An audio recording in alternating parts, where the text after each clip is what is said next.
Hi friends, అందరికీ నమస్తే. ఈరోజు మన రెసిపీ వచ్చేసి పాలకూర బజ్జీ.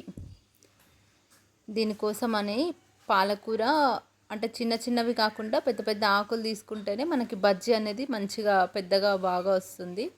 సో ఇలా పెద్ద పెద్దవి తీసుకొని తర్వాత 1.5 కప్పు శనగపిండి తీసుకొని దీంట్లోకి రుచికి సరిపడా ఉప్పు, కారం,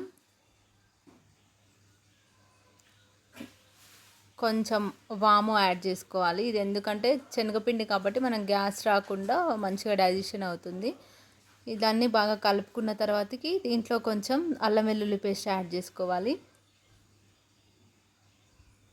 ఇప్పుడు మనము ఈ కొద్దిగా వాటర్ యాడ్ చేసుకుంటూ ఉండలు లేకుండా పిండిని మంచిగా ఈ కన్సిస్టెన్సీలో కలుపుకోవాలి.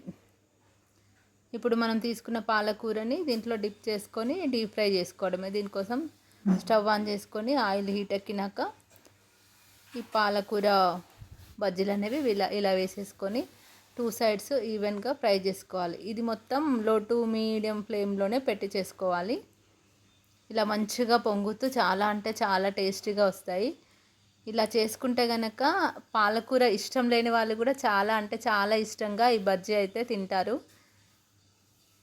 చూసారుగా ఎంత బాగా పొంగుతూ ఎంత బాగున్నాయో. ఇదే విధంగా మిగతా అన్ని బజ్జీలు వేసేసుకోవడమే. ఒక్కసారి అయితే ఈ రెసిపీ అయితే ట్రై చేయండి, మీకు కూడా చాలా బాగా నచ్చుతుంది. చాలా అంటే చాలా టేస్టీగా వస్తాయి. మా పిల్లలు అయితే చాలా ఇష్టంగా తింటారు.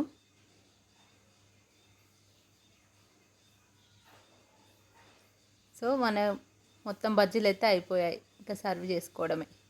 Thank you for watching.